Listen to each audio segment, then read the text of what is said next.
Bonjour à tous, c'est un plaisir pour moi et une joie immense chaque fois que le Seigneur me donne l'opportunité de me retrouver avec vous pour parler de sa parole.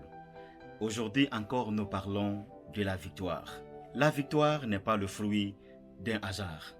C'est le fruit de la grâce de Dieu. C'est le fruit de l'œuvre de Jésus. C'est le fruit de notre obéissance et de la mise en pratique de la parole de Dieu. Mais aussi, c'est le fruit de nos efforts. Nos efforts, il faut suivre les règles, il faut suivre les principes de la victoire pour obtenir la victoire. Comme ce que nous avons appris hier, le laboureur doit travailler d'abord avant de récolter les fruits. Je vous invite cette fois-ci de lire avec moi un passage qui est tiré dans le livre de 1 Corinthiens, le chapitre 9, verset 24. Voici ce que l'apôtre Paul dit.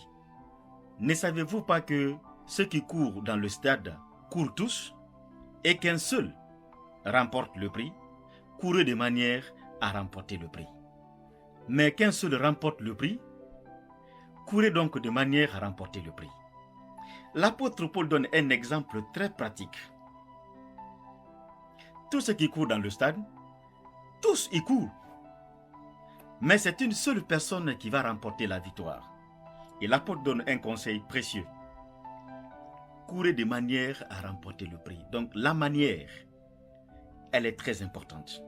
Votre manière de faire détermine votre résultat. Oui.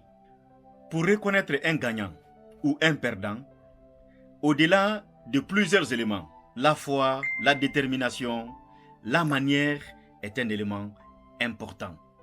C'est un élément déterminant. Si dans ta manière, on remarque que tu n'es pas déterminé, tu n'es pas engagé, tu ne gagneras pas.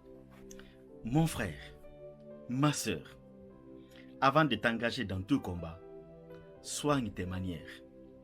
Tes manières détermineront ta réussite ou ta défaite. Que Dieu te bénisse. Rendez-vous demain par la grâce de Dieu.